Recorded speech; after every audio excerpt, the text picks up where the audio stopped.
Many claim they like riding, but I know that they ain't. Ride or die. I go hard in the paint, yeah, homie, I'm a saint. Ride or die. Do like what are you asking me? James, if I can say something about this. Yeah, go ahead, Fred. Okay. Yeah. James, I don't know if you know, but I'm myself, I'm a theist. I'm a rationalist Muslim, so I believe there is an absolute God out there somewhere. But I have to disagree with you, James, as far as evil being an absolute or being something that is ultimately there. On this issue of evil, because I could turn the argument around, James, and tell you, well, even believers in God, even theists don't agree on what's evil and what's not. Even This within might Christianity itself, some Christians this might believe be an abortion. interesting. Hang on. This might be an interesting conversation because I wanna, because you've identified that you are a Muslim, and you have just indicated that you don't believe that necessarily there is good and evil. So, what does Allah's decrees, and how do you handle that? Okay, yeah, in my understanding of the Quran, the scripture itself, outside of hadiths and opinions and everyone else, is that there is good and evil, but they are rational good and evil. It's not like it's the better word is harmful and beneficial. That good and evil in the Quran is only in relation to human beings. It's not in relation to God. So, God God, is not measured by any criterion of good So and Fred, evil. I just want to keep following. So God has not declared something good or evil that you guys may rationalize against God. I'll give you an example. We used marriage, and we used two men having sex for an example.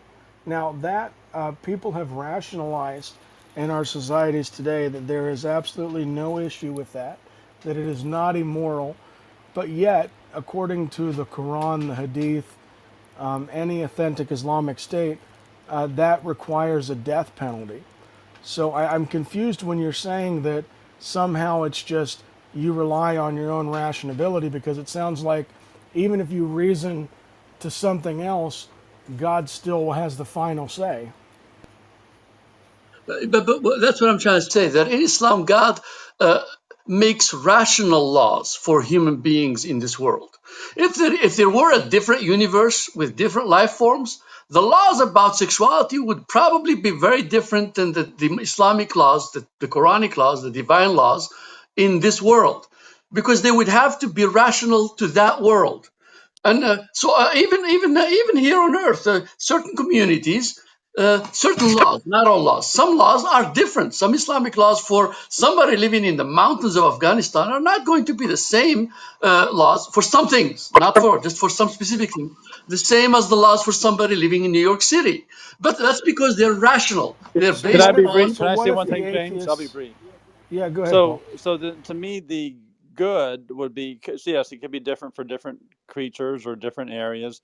So the good would be like the telos, the goal, whatever it is, determined by God, the creator, the designer, which would determine the telos. And the lack and the evil or anything not good or is a privation of the good. So you have the good, which is the telos, or determined by the telos or whatever, and then the lack of good, which could be called evil or bad or whatever, is the privation of that telos, of whatever the goal of the telos is.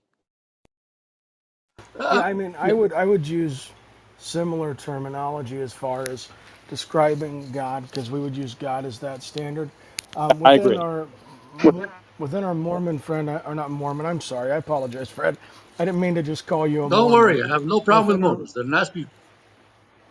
gotcha. Yes, they also, because of COVID, they couldn't get a lot of their hours as elders. So if you need yard work done, Mormon missionaries are more than happy to come over and help. Good tip. Yeah, Actually, I as do. a I do need my yard done. Yep, call the local church, tell them to send some elders out. They'd be more than happy because they have hours requirements. Now, now back to the conversation, because I still, from my end, talking with other Muslims, they still believe in the same sense that I do, that there is an objective standard for morality. Would you agree to that, Fred?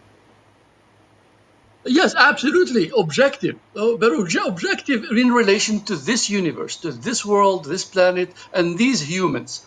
It's not objective to God in the sense of an absolute. It's not absolute. Let me put it this way. Uh, the word evil itself and good, I wouldn't even use those words, and you would get exactly the Islamic theology on this. I would rather use harmful versus beneficent. So, for example, if we test arsenic and we find out that arsenic is deadly to human beings, then we make a law and saying, look, arsenic is deadly to human beings. If you administer it to a human being, you will kill that person. If we make that law, to me, that's good. That's good. And arsenic, when administered to humans, becomes evil because it's harmful.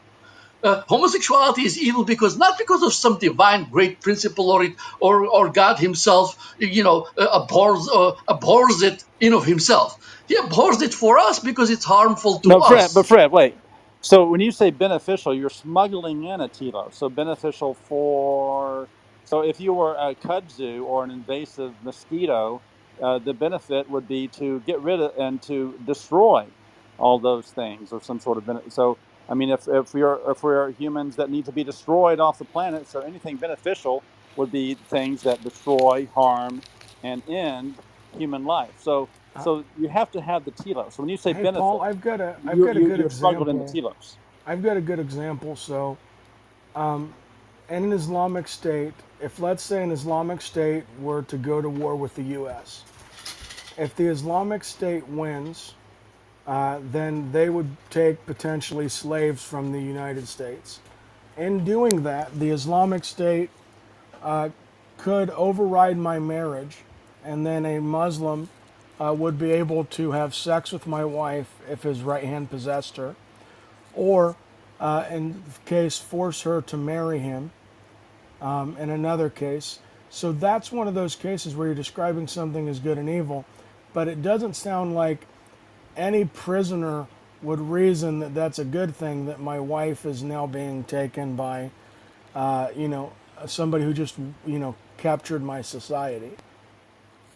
Actually, James, you've talked to Muslims, and I'm sure you know that that's not allowed. Islam is actually the first religion to disallow dissolving marriages, even if they're made outside of Islam. This is actually a rule, and you can ask So, even.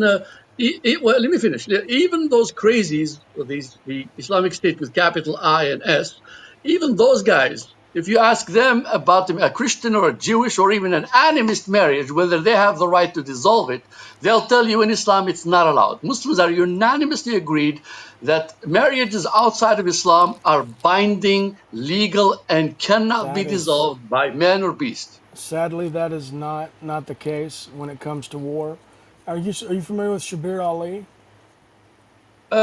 Yeah, I've heard the name, but yeah, I'm telling you what Shabir Islamic Ali law is. is If you got some he oddball will. out there saying otherwise, Well, no, he's a very popular Muslim speaker and teacher who covers these things, and there's clips on a YouTube channel called Seeking Truth. Male soldiers to and are sold on the open market. If they were allotted to a male soldier, it was taken for granted that the male soldier would then have access to her sexually. Or it was taken for granted that the male soldier would then have access to her sexually. Can we understand anything about consent from this end? Like, does the female slave have to consent to that, or is it kind of like because she's owned and so therefore? In the classical thought, the understanding is that by virtue of the fact that she's owned, she does not have the right to consent. Or to withhold herself from her master.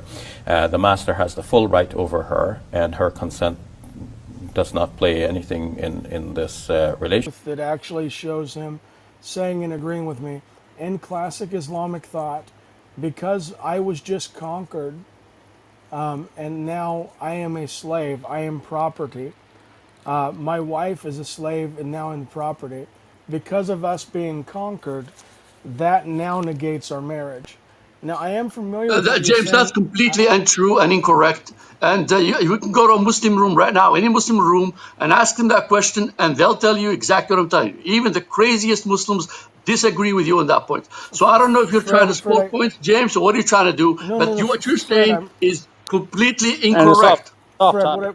What I'm telling you is that there are Muslims who are big in the Dawah scene who would come out, who would say that not only is taking a captive woman and having sex with her a good thing, they believe that it's actually morally beneficial for the society. This might be hard for you to hear, but there are Muslims like Daniel Hikachu right now who are online making these statements. I encourage you, just go to YouTube, listen to these Muslims who are justifying that from their authentic sources, and then come back and we can talk about it. Let me get to the point about sex slavery. Yes, taking sex slaves was not only morally justified, it was morally necessary. Yes, taking sex slaves was not only morally justified, it was morally necessary. Show it to me in the Quran, James. It's a small book with only like 300 pages.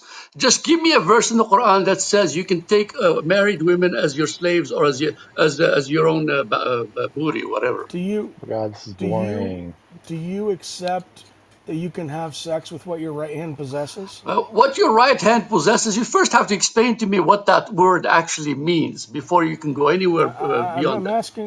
I'm asking you, when it says that you can sleep with your wives and what your right hand possesses, what does that mean from your perspective? Because it Well, sounds like James, you seem to you know might everything be. about Islam, so I want you to tell me what that expression means. Well, I need to clarify because it sounds like you might be a Quran only Muslim. No, actually, I'm not. I'm actually a Muslim, Because a you just prophetic Muslim. be- because you just told me, you said, James, I want you to show me exclusively in the Quran, which is a Quran only Muslim statement.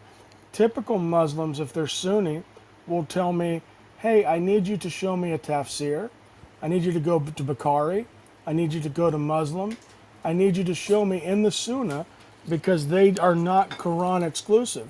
So it's either you are being consistent or you're not being consistent. Are you not being consistent by trying to limit me only to the Quran? Look, the rule in all Islamic theology, even Shiites agree on this. If any hadith contradicts the Quran, it is thrown out as garbage. That's what how hadith is applied in Islam. It cannot be used to contradict the Quran.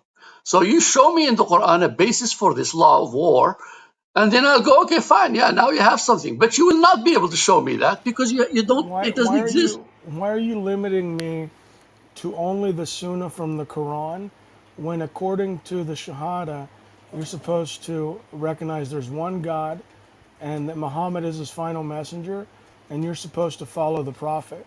So if the Prophet said other things that are in the Hadith, why are you limiting me to only be able to respond to you from the Quran?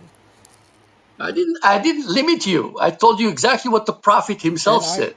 He said, if someone comes to you and tells you something that doesn't agree with the book of Allah, he said, throw it out. and I said, what does right hand possesses mean? You have to tell me because you seem to have already interpreted what that means. Here's the thing, and this is the word games, Fred, and I don't know why people do this.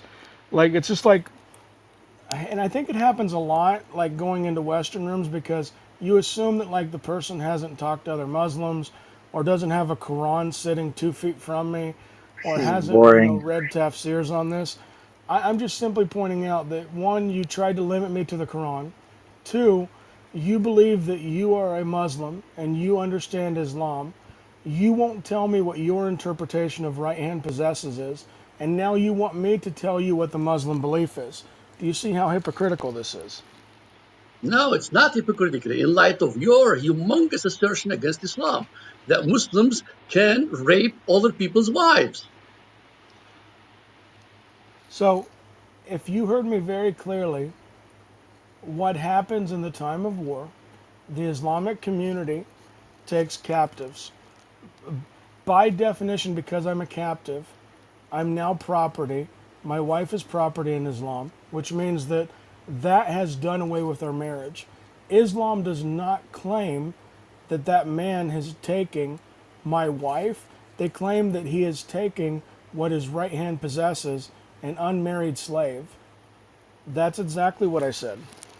So you're saying what thy right hand possesses means what captives of war, men and women. I'm saying that it means you're slaves or captives of war. Okay, all Yes. right, that's your interpretation of the Book of Allah. You're welcome to it. Now, Fred. Here's the thing. I've given you mine, and you've refused to tell me what you believe right hand possesses means. But it doesn't really matter what I say, does it? Because you said Yeah, other yes, it does. Muslims have Because here's different the thing. opinions, and I'm a Quran No, only, and no, therefore it doesn't matter.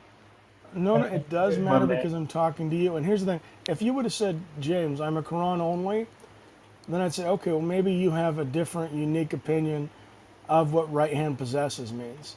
But you said, no, you're not a Quran only, even though you asked me to use the Quran alone when I'm answering you back.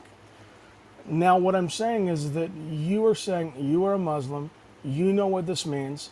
I'm asking you what you believe it means. If you tell me, hey, James, I What do just you think know it it means? means that your right hand, if it holds a taco, you can eat the taco, and that's your, your translation. I'm going to say, okay, Fred, I'm going to interact with whatever you tell me you believe it is.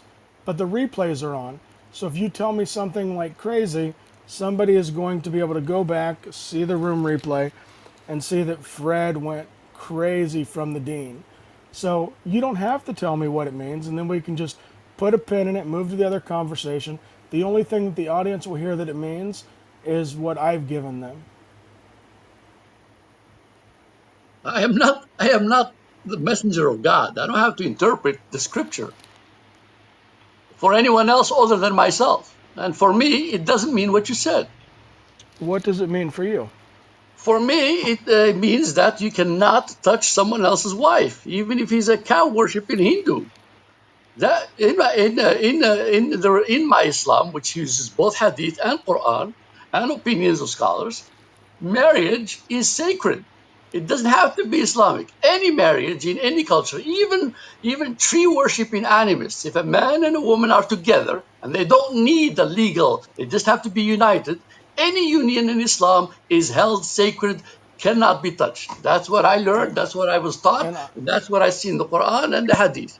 I'm asking Beautiful. you in the 23rd Hadith, where it has this particular verse that says, except from the wives or who their right hands possess, for indeed they will not be blamed. Then another translation, except from their wives from whose their bondwomen who are owned by their hands, as they are not to be blamed. Except from their spouses or what their right hand possesses, then surely they are not blameworthy. Save for their wives or those whom their right hand possesses, for with regard to them they are free of blame. And I can keep going because there's like 4 other translations that are identical to that. So I'm asking you, what does Muhammad mean when he is giving you this word from Allah, and what is what your right hand possesses? To me, it says your wives and what your hand possesses. What is not a who. So I don't know what is, but it's not what you're telling So me. if you're saying what is not a who, so if it's talking about sex, which is the confines of that verse, you're now saying that what your right hand possesses is not a who, it's a what. So what is Allah then giving you permission to have sex with in that verse? I don't know, but it's not what you're saying, James. Okay, I rest my case. Hey, James, I have a question for you. Yeah, go ahead. Is it possible that people pervert the Quran just like they'll pervert anything else in society to get their way? So you're kind of trying to draw conclusions that people who follow this religion are going to be inclined to, rape women who aren't married or take advantage of them. I Is never it said possible that. that people are perverting that in the religion? I mean, you're implying it kind of. No, I never said that. What I said is that it can be a valid interpretation according to the tafsirs Sure. I mean, I understand and you, but I feel authentic like it's people sources. perverting it just like they'll pervert everything else in The society. the thing is, hang on. The thing is with tafsirs is that in Islam they value the first 3 generations of Muslims tremendously, especially if you're a Sunni on that side. The first 3 generations, what they said, what they did, what they conveyed to you about what Muhammad gave them, all these things are spot on for them. So if you have I a gotcha. verse, so if you have a verse that's saying, and because half of Muhammad's time as a prophet was spent in war, was spent fighting. And you can argue whether or not those were defensive wars or non-defensive wars. We won't make that argument now. But in that particular time when they captured slaves, they were asked what to do with the slaves according to the Hadith. And Muhammad said that the marriage is gone. They're no longer married by proxy of being a slave. Now, Wait because a of second, that, James. Where did he say that? Do you have the hadith? I can try to find it. I'm already go outside. Yes, yeah. I'll argue there's no such hadith, and you will never find it. So you would say that there's no hadith with Muhammad saying that you can have sex with a slave, correct? No, not by the Prophet himself or the Quran. No. You'll Okay. find Let other me. people, Arab rednecks from that time who did whatever, you know, non-prophets do at all times, but you will not find Muhammad doing that himself. Now, in fact, here, Muhammad was married to some 9 wives. Were any of his wives slaves or captives of war? Yes. Which one? I'm drawing a blank on her name, but there was a Jewish settlement, and he actually took her to bed very close to the time of wrecking the settlement. So she Um, actually belonged to someone else, and then excuse me. Muhammad took her. I'm just drawing a blank on the I'll tell name you, right Excuse her me. now. name is Safiya. James? James? Yes. Her name is James? Safiya. She was the daughter of the Jewish rabbi in Medina, in the same city of the Prophet, of the Jewish community. And her husband was also a prominent Jewish man in that community. The Jews, after making a covenant with the Prophet, an alliance with the Prophet against the polytheists, they, at a critical time, they went behind his back, made a secret alliance with the polytheists, and then proceeded to invade Medina and surprise the Prophet from behind while the polytheists were attacking from outside and try to literally eradicate the Muslim community. Uh, Fortunately, the Prophet had the wherewithal and the war acumen to defeat their ploys and to defeat the attacking polytheists. At which, in that battle, the actual war, her father and her husband were both killed. Now, Sophia herself, as she tells the story, previously, in the months before this treason, had a vision. She had a vision that the moon had fallen in her lap. When she told her family of this vision, and it got to her father, who was a rabbi, he smacked her in the face, and he said, "That means you're going to marry this new prophet Muhammad." So she herself, as she tells the story, if you're going to use hadith, then use all of it or use none of it. She says she had that vision and she was waiting for it to come true. So when her husband died in that battle and the Prophet ﷺ proposed to her, she accepted the proposal and they wed in those 2 days right after the battle. And she became his free, willing wife. Can I say something on the same subject? Yeah, you can, but as Fred has asked me to give me the hadith, I need Fred to give me the authentic hadith for what he just claimed, because then we can discuss it. But as far as having the discussion goes, Fred can't say, James, you can only use the Quran, then all of a sudden want me to provide a hadith, then assert a hadith without providing the hadith. That doesn't work.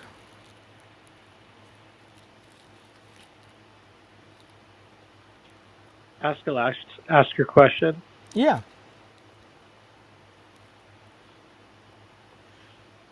Axel?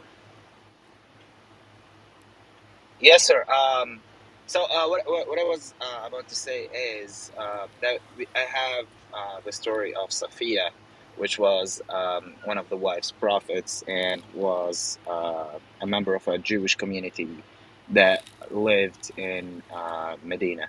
So what happened is, according to Sunan Ibn Hisham, which is a very reliable Islamic source, so what happened is that when the Muslims took over Khaybar, where was her tribe. So Muhammad wanted to marry Safiya, and he slept with her in the same night when her brother, her father, and her husband were killed.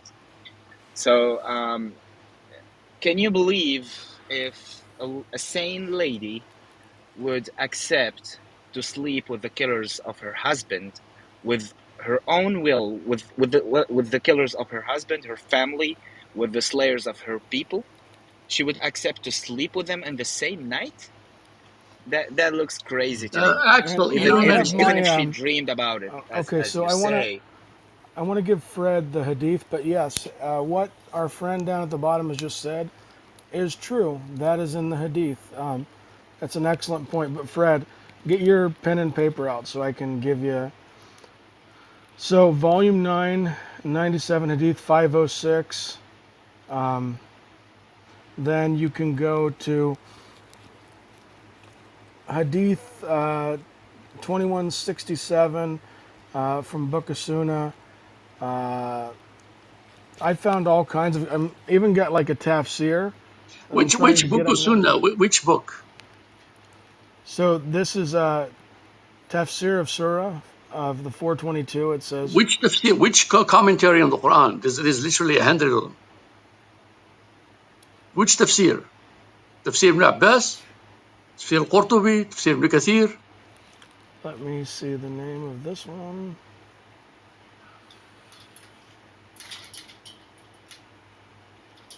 So they've got 715 chapter regarding as are withdrawing from before ejaculation is the name of the passage. I've got several things that I can read off There to is you no now. passage named anything about ejaculation in the Quran. Okay, it's not in the Quran. See, this is where you keep doing the bait and switch, Fred. I'm talking about hadith and tafsirs. You then run to, oh, it's not in the Quran. So I'm going to start back channeling you some of these, and then you can read them. And I've got a bunch more. Now here's the thing. Before you can critique what I'm sending you, I need you to actually give me the hadith that you were quoting earlier so that we're both on the same page. Because I'm funneling you hadith right now in the back channel. And I've got so many that were blurring at me when I asked a friend about this that it's just way too much. So I'm not going to spam you. I go hard in the paint, yeah, homie, I'm a saint.